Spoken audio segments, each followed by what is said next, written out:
지난 시간에는 예수님의 유대인들을 위한 공개적인 그 사역이 요한복음에서 이제 마지막으로 나오는 장면까지 살펴봤는데, 그것이 이제 요한복음 10장까지입니다.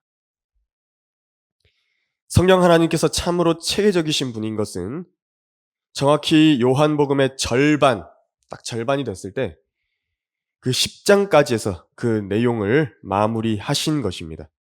그래서 요한복음을 절반으로 나눌 수 있는 것이죠. 초반부인 10장까지는 자기 백성에게 오셨는데, 그 백성이 어떻게 그분을 영접하지 않고 예수님을 죽이려 하였는가에 대해서 다루었던 것입니다. 그리고 이제 11장, 12장에서는요, 예수님을 개인적으로 믿는 사람들이 나옵니다. 개인적으로 영접하는 사람들이 나오는 것입니다. 그리고 그들이 어떤 약속들을 받는가, 그것을 말씀을 하십니다. 더 뒤이어서 나오는 것이 이제 13, 14, 15, 16, 17장까지도 그 약속이 얼마나 상세하게 기록되어 있는지, 특히 성령 하나님에 대해서도 그렇게 약속하시는 장면을 볼 수가 있는 것입니다.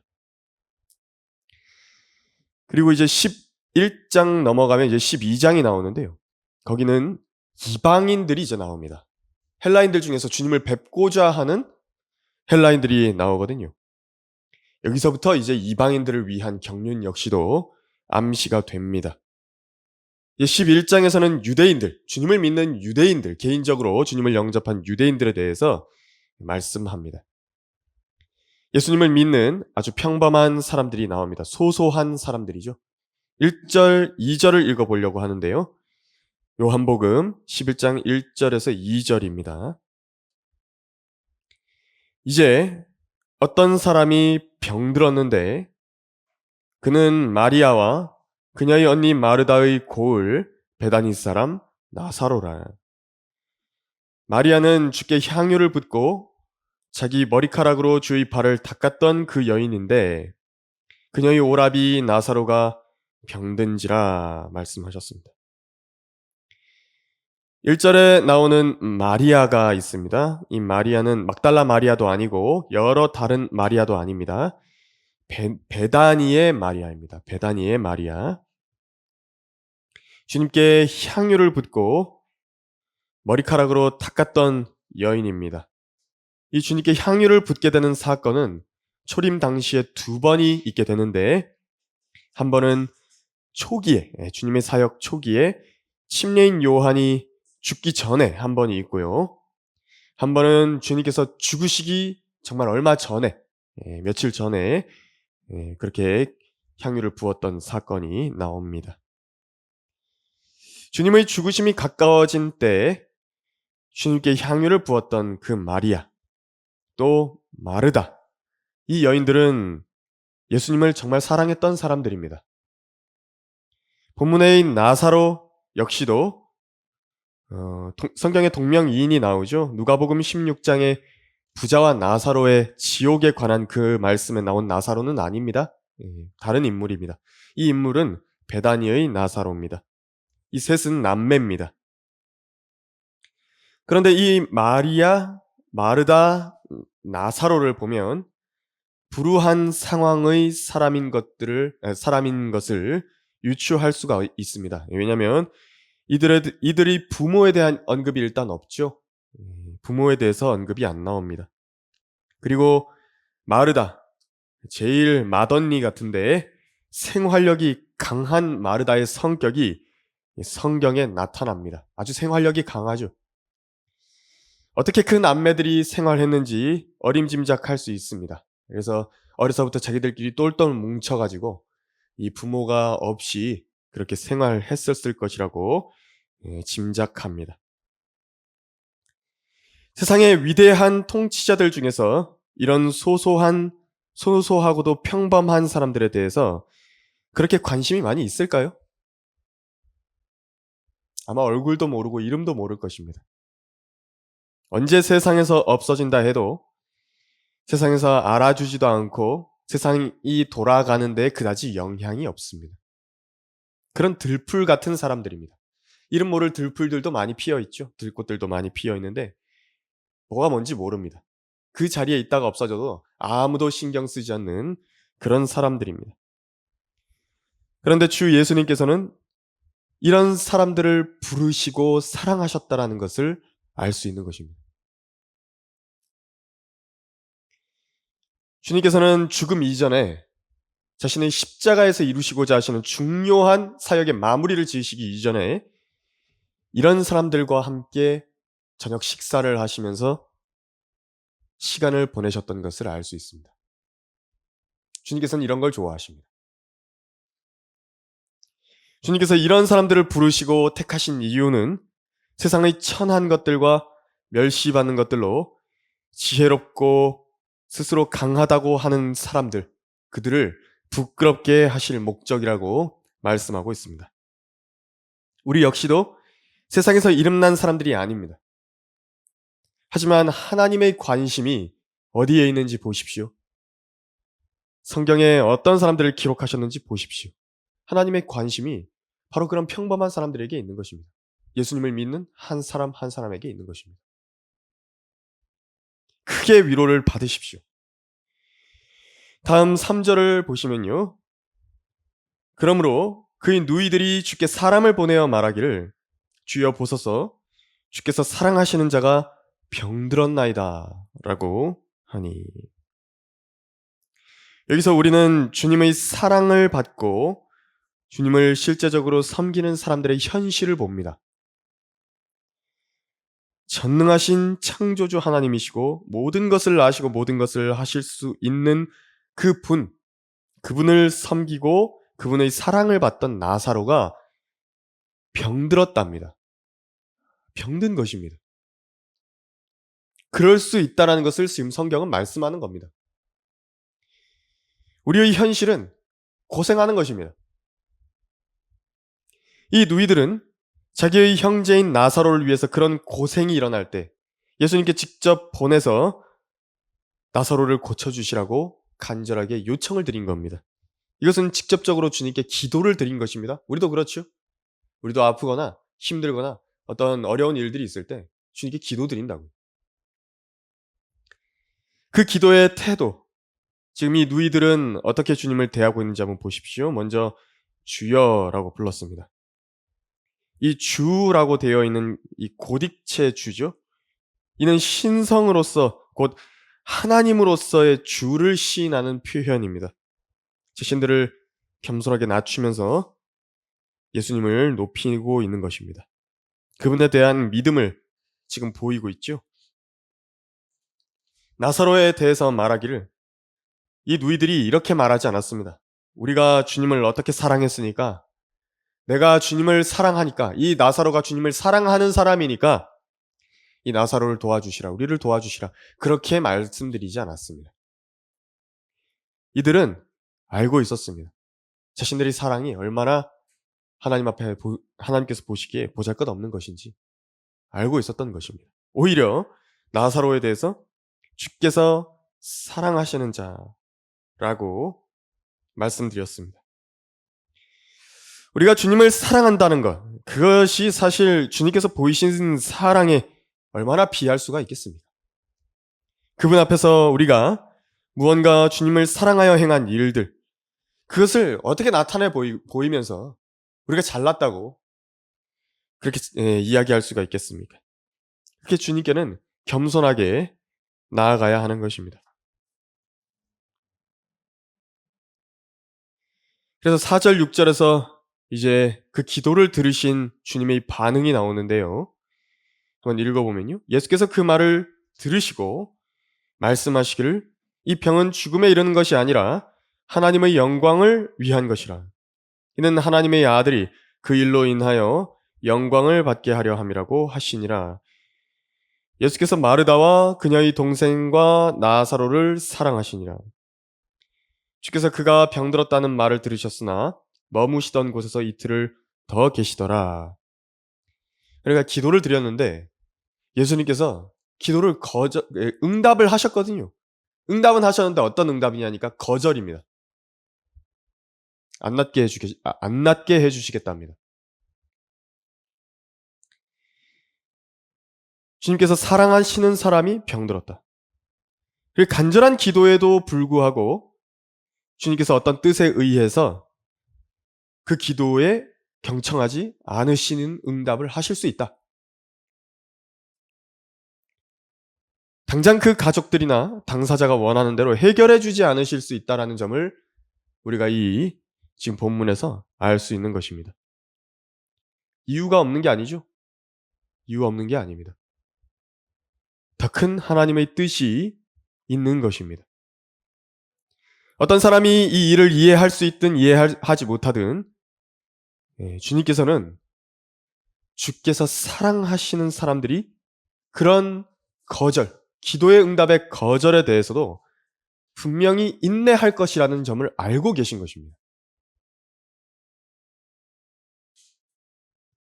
어렵지만 그들이 견딜 것이고 인내할 것이라는 점을 알고 계시기 때문에 감당할 수 있는 정도의 그 시련과 시험을요, 그 사람 생애에 주시는 것입니다. 왜?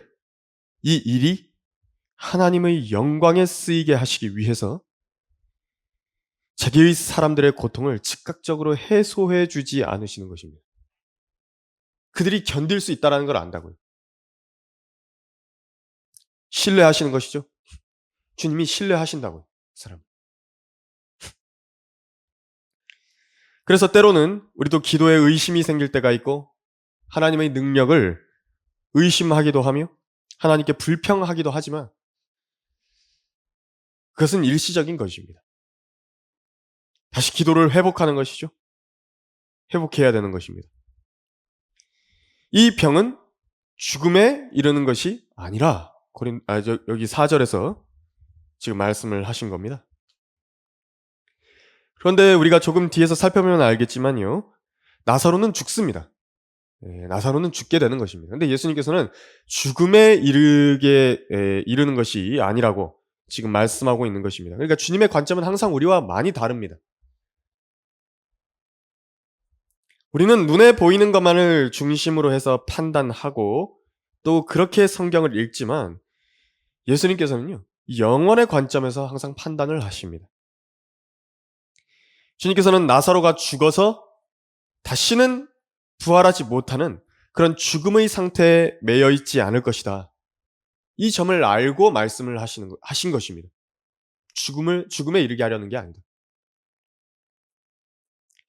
주님께서는 나사로가 죽음을 맛보아야만 할 수 있는 일을 위해서 지금 나사로를 사용하시고 나사로와 함께 일하실 계획이었습니다. 나사로를 사용하신다고. 나사로를 쓰기 위한 그 과정인 것입니다. 그래서 나사로 자신이 일시적인 생명을 내어놓기까지 기다리신 겁니다. 그렇다 하더라도 나사로가 주님을 향한 신뢰와 주님을 향한 사랑을 저버리지 않을 사람인 걸 아신 겁니다. 그 정도 감당할 수 있으니까 그래서 나사로가 이제 무엇을 경험하게 되는 것이냐면 부활을 경험하게 되는 것입니다. 대단한 사람이죠. 이 땅에서 부활을 맛봤다고요.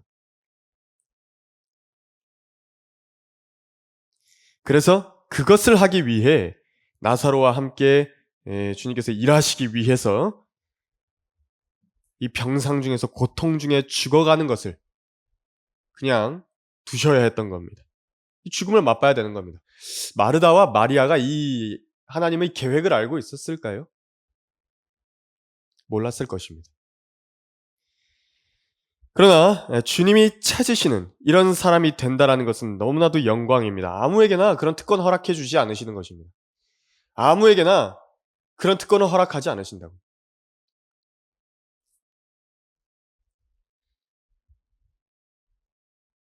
그래서 기도응답의 어떤 절실한 기도의 응답에 대해서요, 거절을 당했다 그래가지고 낙심하지 마십시오. 주님께서 오히려 거절이라고 한다면요, 더 분명하다고요. 더 좋다고요. 내가 이제 마음을 접으면 됩니다. 뭔가 더 큰 뜻이 있는 겁니다. 그런데 나중에도 살펴보겠지만 이 마르다는 이렇게 초연한 반면에 의연한 반면에 마리아는 너무나도 실망해버린 것입니다. 주님께. 우리도 이런 상황에 얼마든지 처할 수 있습니다. 그때는 5절을 기억하십시오. 예수께서 마르다와 그녀의 동생과 나사로를 사랑하시니라. 그 사랑이 의심스러울 때가 올 수도 있습니다. 주님의 사랑이 그렇다면 변했는가? 왜 나에게 이런 어려움들이 닥치나? 왜 내 육신은 성한 곳이 없고 질병과 또 죽음 앞으로 나아가고 있는데 주님은 왜 그냥 그것을 바라보고만 계시는가? 왜 내 오랜 기도 제목을 이루어주지 않으시고 고통 중에서 방치하는 것만 같으신 것인가? 그것이 바로 지금 요한복음 11장에 나타나 있는 것이지만 성경은 용기를 잃지 말라는 것입니다. 예수께서 마르다와 그녀의 동생과 나사로를 사랑하시니라. 사랑은 변함이 없다고요. 하나님께서 사랑하신다고 거짓말 하신 걸까요? 아니면 정말로 이 사랑하신다는 말씀이 진실일까요? 진실입니다. 이것을요, 성도 모두가 믿음으로 붙들 수 있어야 되는 것입니다. 우리 역시 주님께서 자신의 모든 것을 바쳐서 사신 사랑하는 사람들입니다. 주님께서 사랑하시는 사람들입니다. 성경대로 믿는 사람도 아닙니다. 더군다나 성경대로 믿는 사람들이요. 다음 구절 보면 7절에서 써 있습니다. 그 후에 주께서 제자들에게 말씀하시기를 유대로 다시 가자고 하시더라.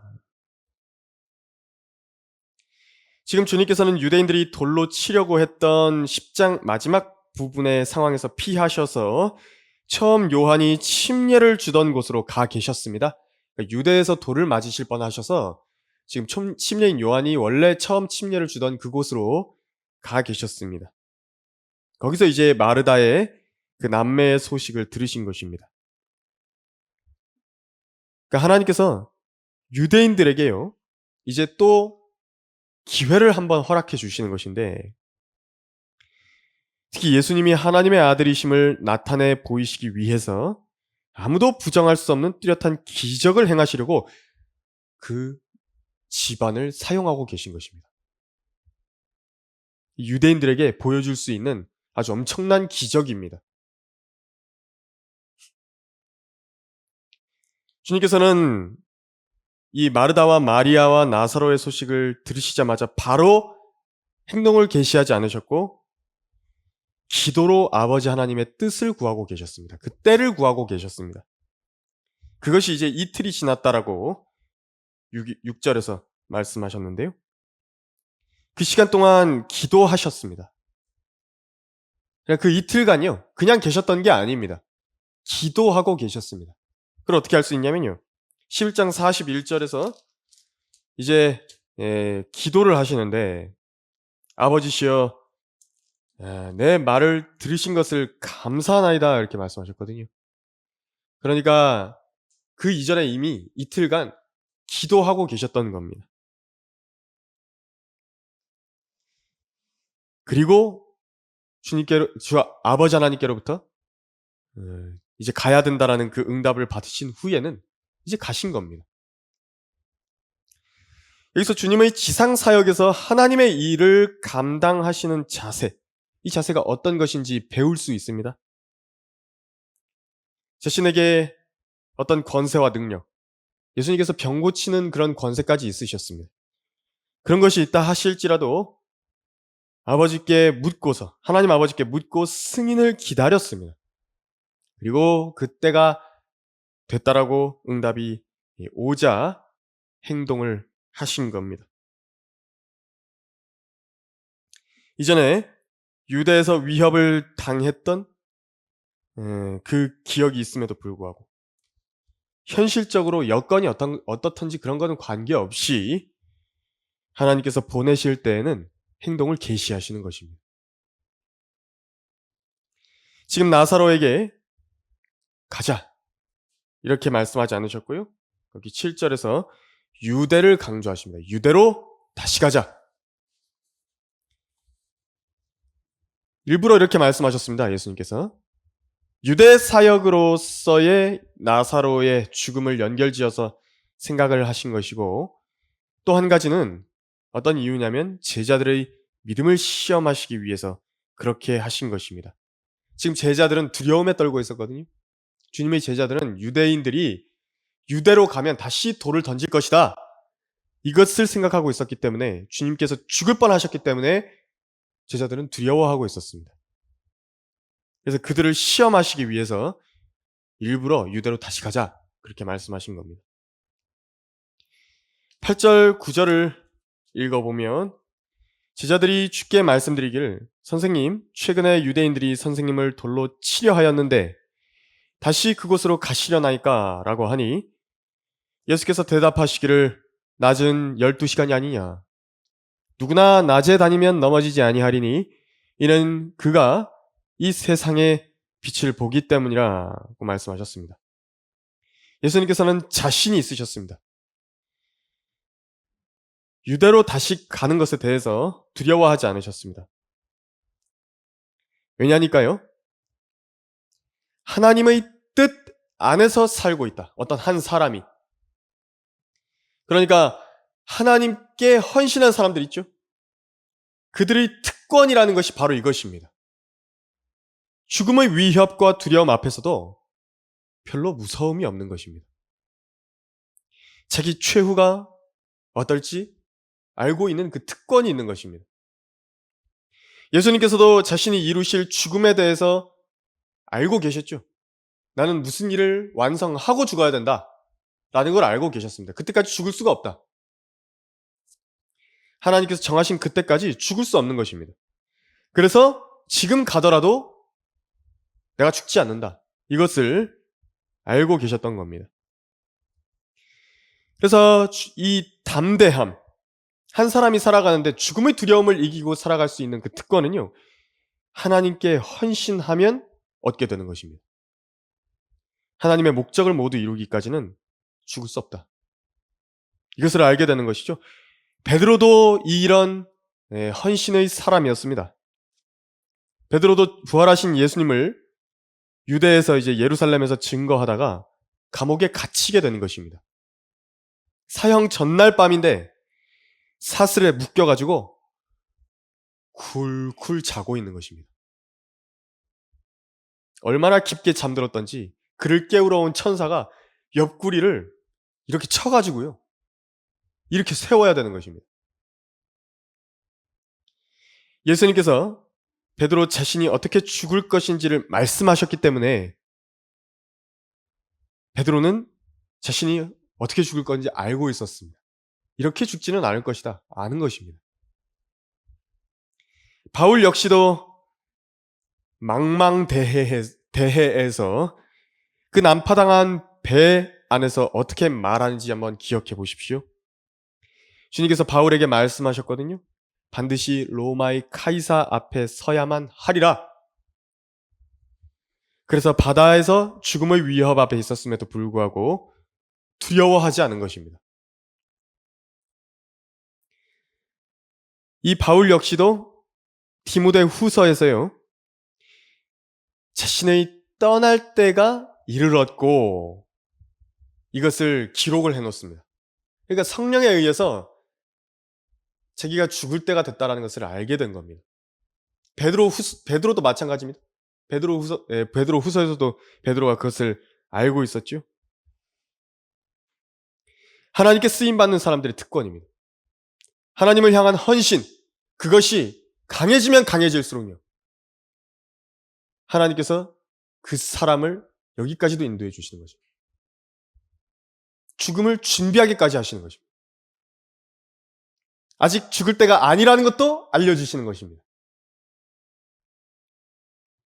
그래서 담대한 겁니다. 왜냐하면 하나님께서 동행하시는 사람은요, 하나님께서 사용하고 계시는데 그 하나님의 사역과 목적이 그 사람과 함께 있는 것입니다. 그런데 그 사람이 그 일을 다 완성하기도 전에 죽어버리면 어떻게 되는 것입니까? 하나님께서 그 사람을 통해서 이루시고자 하시는 그 목적과 뜻이 성취가 되나요? 안 되지 않습니까? 하나님께서 전능하신 분이 아닌가요? 전능하신 분입니다. 그 사람을 통해서 뭔가 하실 일이 있다라고 한다면 절대 죽게 안 하시는 것입니다.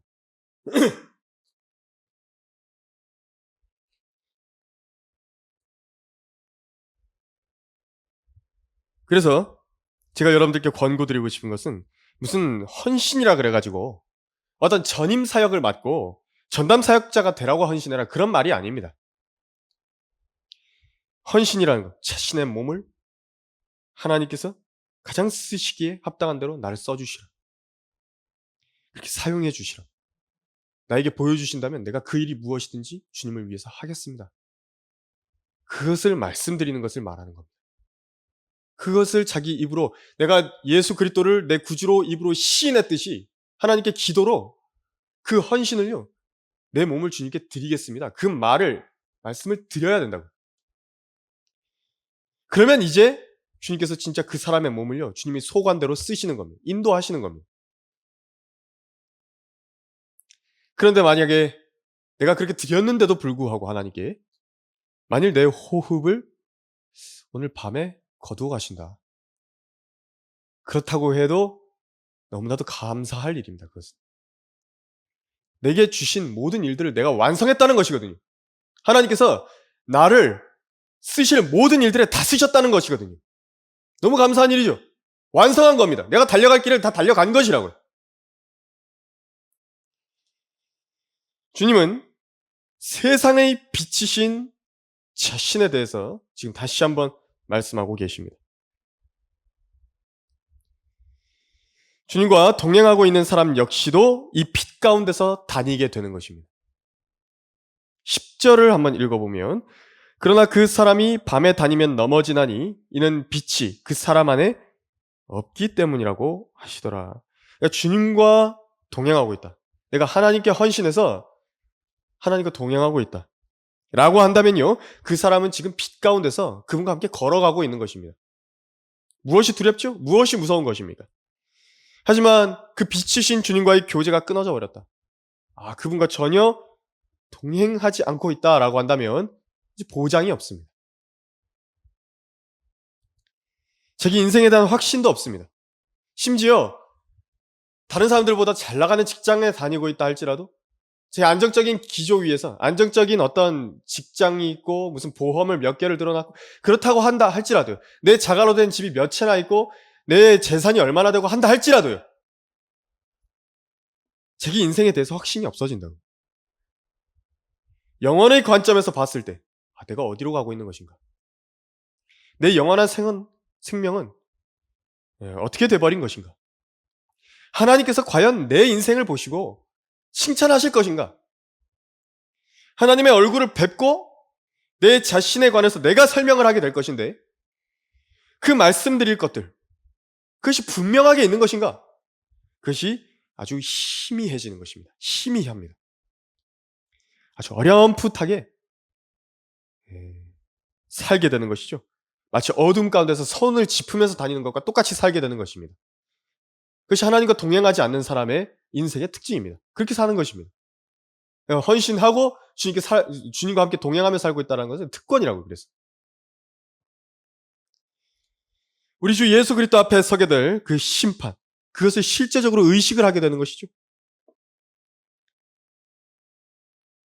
희뿌옇고 희미한 상상 속에서 살지 않는 것입니다.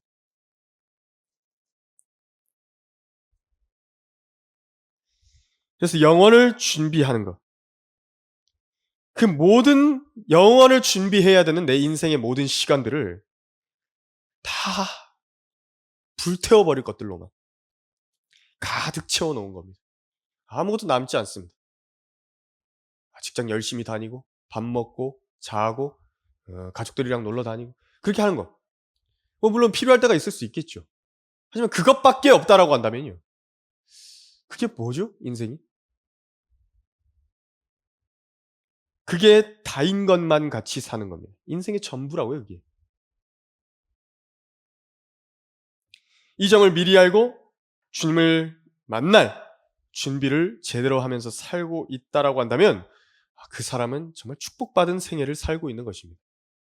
이제 하늘에 올라가서 주님을 뵙게 됐을 때 동행하던 상태에서 올라간다고요. 동행하던 상태에서. 주님과 동행하고 있던 상태에서. 빛이 바로 그 사람의 믿음의 여정 앞을 비추고 인도하는 것입니다. 그것이 바로 그런 인생입니다. 다음 구절 넘어가 보겠습니다. 11절에서 13절을 보시면요. 주께서 이 말씀을 하신 후에 그들에게 말씀하시기를 우리의 친구 나사로가 잠들었도다. 그러나 내가 그를 잠에서 깨우러 가노라고 하시니 그의 제자들이 말씀드리기를 주여 그가 잠들었으면 낫겠나이다 라고 하더라. 예수께서는 그의 죽음을 말씀하셨으나 그들은 주께서 잠들어 쉬는 것을 말씀하신 줄로 생각하더라. 그때 예수께서 그들에게 분명히 말씀하시기를 나사로가 죽었도다. 13절까지 읽어야 되는데 14절까지 읽었네요. 주님께서 보시기에 성도들의 육체적인 죽음은 잠든 것입니다. 주님께서 보시기에 잠이 든 사람은 언젠가 깨어나죠. 깨어납니다. 다시 깨어난다고요. 물론 이게 성도들에게만 잠들었다라는 표현을 성경에서 쓰신 것은 아닙니다. 구약에는 이제 악한 이스라엘의 왕들 같은 경우에도 잠들었다라는 표현이 덜어 나옵니다. 그런데 왜 잠든 것인가? 왜 잠들었다고 하시는 것인가? 다시 부활할 것이기 때문에 그런 것입니다. 그들도 저주의 부활로 나옵니다. 저주의 부활로 나온다고요. 생명의 부활과 저주의 부활로 나옵니다. 하지만 하나님께서 관심을 가지시고 주님께서 눈여겨보시는 부활은요, 생명의 부활입니다. 물론요, 그 죽은 사람들의 그 시신을 보신 적 있으신지 모르겠는데, 인상을 이렇게 쭈뿌리고, 고통 가운데서 죽음을 맞았던 그런 사람들이 있을 수 있죠. 물론 구원받지 않은 사람들만 그런 건 아닙니다. 왜냐면 아도니람 저드슨 같은 그 훌륭한 선교사 같은 경우에도요, 죽을 때 열병으로 죽었습니다. 극심한 두통과 열병으로 죽은 것입니다. 그리고 이제 배에다가 실어가지고 그 배에서 바람을 쐬게 해갖고 이제 마지막 이렇게 항해를 하게 한 것인데, 그때 이제 배에서 죽을 때요, 그 죽음을 이제 바라봤던 항해사가 이야기한 것입니다. 아도니람 저드슨이 그렇게 지독하게 앓던 두통 그리고 또 열병 그 가운데서요 하나님을 찾으면서 그게 죽었다라고 말을 합니다.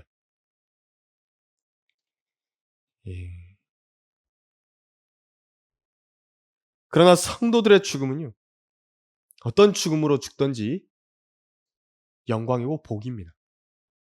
하나님의 은혜입니다. 잠든 모든 성도들에 관해서 하나님께서는 예수 안에서 잠든 자들도 그와 함께 데리고 오시겠노라고 데살로니가전서 4장 14절에서 말씀을 하셨는데요. 거기서 그 부활과 휴거를 말씀하는 성경에서 그리스도 안에서 죽은 자들을 잠든 자들이다. 예수 안에서 잠든 자들이다. 수차례 반복해서 말씀을 하고 계십니다. 반드시 깨어나는 것입니다. 다시 일어난다고. 다시 무덤에서 일어나게 돼 있다고. 누가 이런 소망을 줄 수 있겠습니까? 제가 얼마 전에 교보문고에 이렇게 가서 책을 보는데 우리나라 불교 경전을 조금 살펴봤습니다. 법화경인가요? 무슨 뭐 이름 되게 긴 경전도 있는데 그것도 한번 봤거든요. 그런데 그 경전은요, 약속이 없습니다. 그들의 신이 부활에 관해서 내가 너희를 다시 살아나게 해주겠다고, 다시 자기 몸으로 살아나서 영원히 살게 해주겠다고, 다시 예수 그리스도 안에서 죽은 자들과 만나게 해주겠다고, 그리고 영원히 그분과 함께 통치하겠다고, 그런 식의 약속이 하나도 없습니다. 그냥 주문만 외우는 겁니다. 계속. 그거밖에 없습니다. 그냥 생명의 주관자께서만이 이 약속을 하시는 겁니다. 지금 잠들어 있는 성도들은 잠시 쉬는 겁니다. 쉬러 간 것입니다. 14절 15절을 다시 읽어보면 그때 예수께서 그들에게 분명히 말씀하시기를 나사로가 죽었도다. 너희를 위하여 내가 그곳에 있지 아니하였음을 기뻐하노니 이는 너희로 믿게 하려 함이니라. 그러나 그에게로 가자고 하시더라. 예수님께서 그곳에 가지 않은 것을 오히려 더 기뻐하셨다고 말씀하셨습니다. 나사로를 낫게 해주지 않으신 것을 기뻐하셨고 오히려 그가 죽음에 이를 때까지 기다린 것을 기뻐하셨다 그랬습니다. 그 누이들은 그 나사로의 고통을 봤어야겠죠. 병 가운데서 죽어가는 것을 봤어야 됐을 것입니다. 주님께서 그 고통 자체를 기뻐하신 게 아니라요. 이 일을 통해서 뭔가를 하실 것인데 그 무언가 하실 그 일을 기뻐하신 겁니다. 그게 더 기쁘거든요. 그래서 잠시 고통을 받아야만 하는 그 일들에 대해서도 예수님께서는 인내하셔야 했던 겁니다. 예수님도 인내하신 겁니다. 그래서 요한복음 11장에서는 그 유명한 구절이 나오죠. 예수께서 우시더라. 주님이 그 슬픔과 고통을요 모르지 않으십니다. 하지만 지금 해야 되는 더 큰 일이 있다고요. 그 일을 통해서만 할 수 있는 그 기쁨이 있는 그 일이 있다고요. 그게 뭐라고 말씀하시냐니까 지금 자기를 믿는 제자들의 믿음을 더 굳게 해주는 것을 기뻐하신다고 말씀하신 겁니다. 그러니까 주님께서 이 일을 얼마나 기뻐하는지 한번 보십시오. 여러분들도 성도들의 믿음을요 아주 굳건하게 만들어 주십시오. 성도들의 믿음을 세워주고 성도들의 믿음의 확신을 강하게 해주고 이 예수 그리스도에 대한 믿음을 하나님의 말씀에 대한 믿음을 강건하게 해주는 그 사람을 하나님께서 얼마나 기뻐하시고 그 일을 얼마나 좋아하시는지 그 사람 보십시오. 15절에서도 그걸 강조하는 것입니다. 예수님께서. 근데 이제 그에게로 가시려는 주님의 발걸음이 나오는데요. 16절이 그런 말씀이 나옵니다. 그때 디두모라고 하는 도마가 동료 제자들에게 말하기를 우리도 주님과 함께 죽으러 가자. 사실 조금 뜬금없는 말이지만 지금 왜 그러냐면요. 도마의 마음 안에는 유대에서 돌 맞아 죽을 뻔한 그 기억만 있는 겁니다. 지금 그것 때문에 막 안절부절하거든요. 근데 주님이 다시 유대로 가자고 한 그 말에만 지금 꽂혀 있는 겁니다. 이제 간다고 하시니까 부활에 대한 거예요. 나사로의 부활에 대한 그런 말씀들은 기억이 안 납니다. 물론 이제 도마가 주님과 함께 죽으러 가자 이런 말을 한 것은 이제 믿음이라기보다는요. 믿음으로 한 말이라기보다는 좀 자포자기의 느낌이기도 하지만 이 말 자체는 우리가 배울 만합니다. 이 고백만큼은요. 우리도 믿음으로 따라서 할 수 있어야 되는 것입니다. 주님과 함께 고난 속으로 들어가겠다. 이 용기와 충정은요. 배워야 되는 것입니다. 그것이 우리의 믿음과 함께 결합돼서 우리 고백이 돼야 되는 것입니다. 오늘 우리는 16절까지 살펴봤습니다. 다음 시간에 더 이어서